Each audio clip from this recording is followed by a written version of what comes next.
Well, if you can see off into that blinding sunrise, I am in Mocco, somewhere. It's California.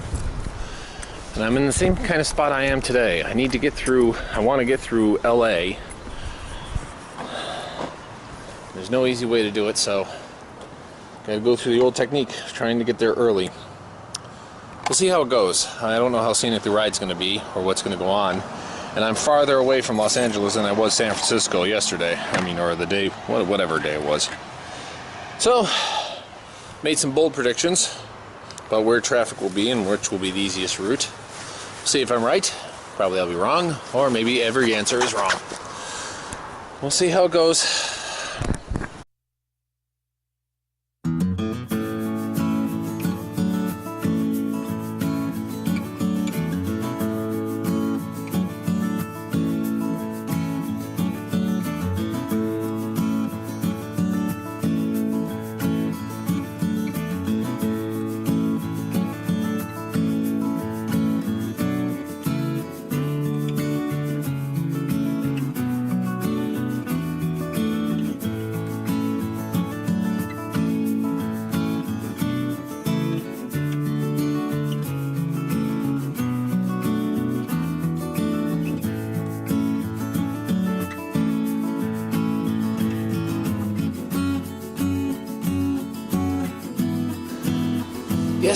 Yes, you heard it. This is where I'm headed towards LA. Yes. Oh, fantastic. Everyone loves riding around in LA. The places where everyone hears, oh man, if you get a car, you definitely want to go to LA and ride around. Of course, that's like sarcastic because nobody really likes LA. Even people who live in LA don't really like LA.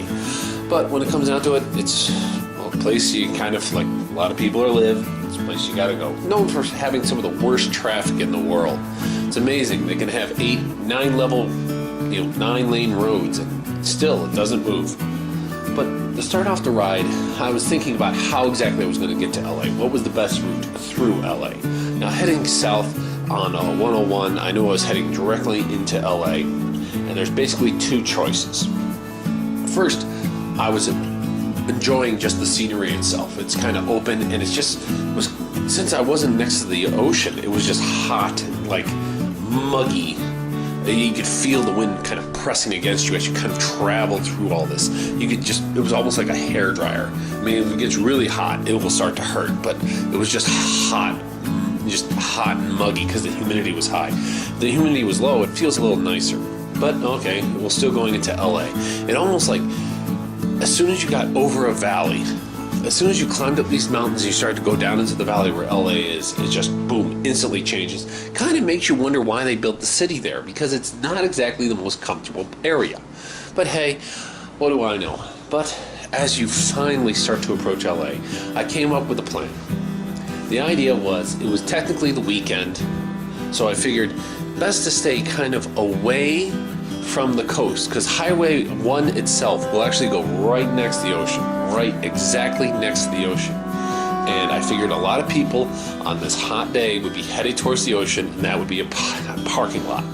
Well, I kind of did prove my point when I got to LA. As you can see, I'm slowly getting closer and closer to LA. I mean, you got all these lanes of traffic. The scenery is definitely decreasing in what you want to see. But the cars are moving pretty good. The cars move pretty good. There was at one point a turnoff to go to Santa Monica, which is definitely the beach, and that just stopped.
calm before the storm. At least the traffic storm.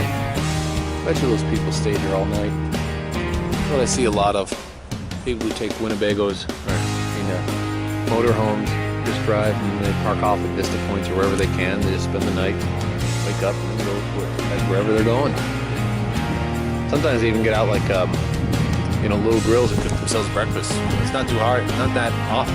Very common to smell like bacon, eggs while you're riding down on the coast. But can't stay for long. Gotta get to and get through LA.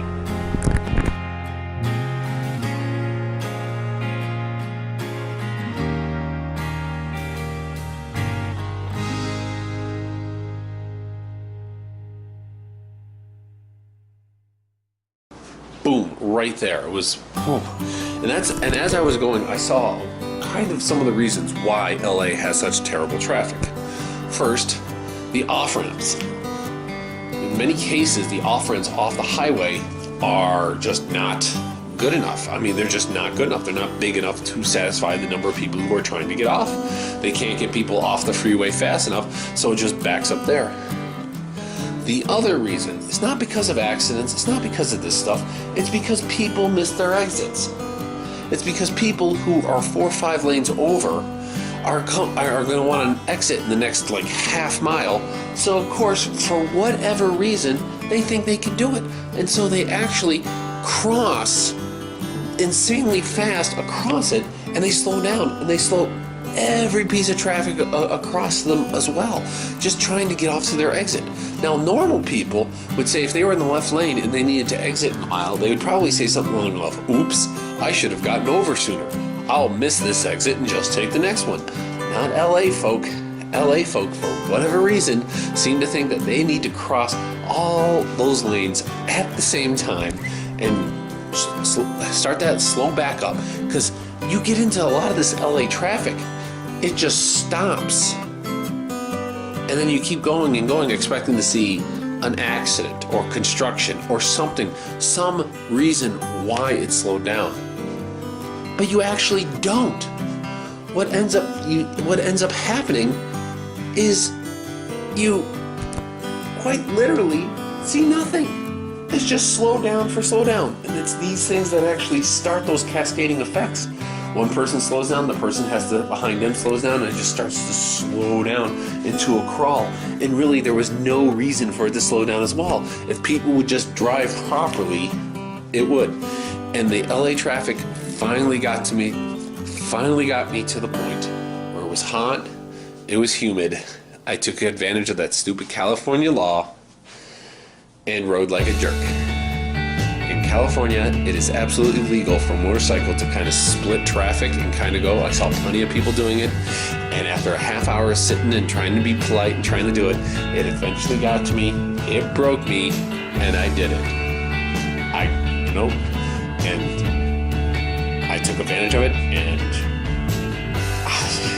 I guess it was technically worth it, because I got to my place, got to my destination really fast, and yeah, no apologies.